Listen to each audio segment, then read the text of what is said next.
Ileta yesicelo. Sele kumpondo zankomo liyoncanca kunina umsobomvu lingqina ndiyimpene bambiliwa andiyiphendulwanga. Ukuba bendinonyanzelisa iingcinga zam ngemilungu zithungelane nezakho ibelicama kwiminyanya elingqineka kude besemaphakadini ma kube njalo.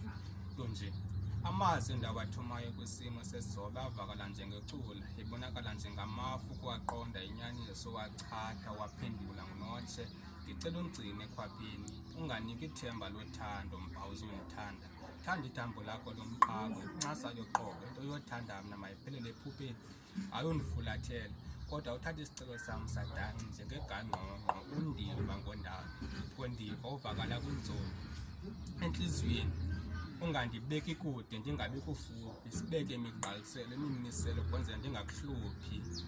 Asenathi ngokhala igxalaba likhona lothoba amaxhala, kodwa ndonqaba uzungandikhumbule undibeke lolibala kuba mna ke ndizibona kungafanelekanga kuba ndibe kubukho benzakazi ikwisihombo sendalo kunqaba ukucikideka ikhwezi libulisa ngokhanya ibala elimhlophe nelinye nesikakumkani waserosi ungaziboni secaleni kwakho Vashiti Xebe Estere wamaciko.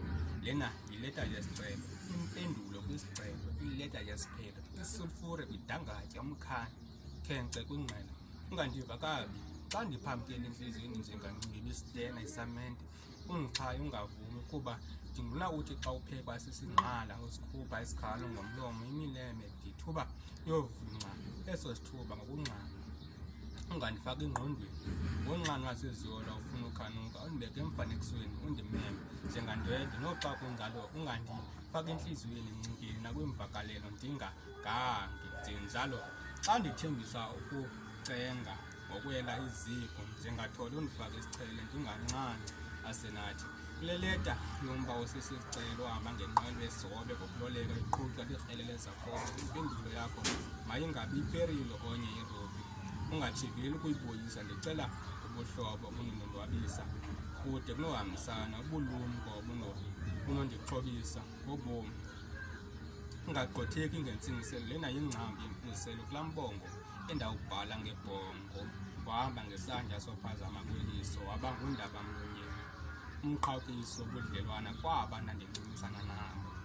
Kulo ndinqanda naye amathe sisibhoko kuba undicela ndikhuphe ekhwapheni sithunzela isibhoko sokwenzelwa idini ngengcaciso yempendulo. Ileta yesicelo, ileta yesikhululo, inkululeko kwidyoko ebotshwe ngamatyathanga nakwiintshutshiso zentandabuzo.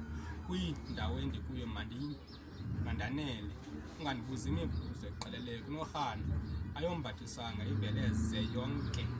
Lena yileta yesicelo, ileta endiyibhalela yena kuba indebe yobuhlobo ayichitheki ngokuchithwa, ayiwiswa ngowiswa. Yileta yotyhilwa uyivula, lena yileta yesiphelo. Ndicela ungcine.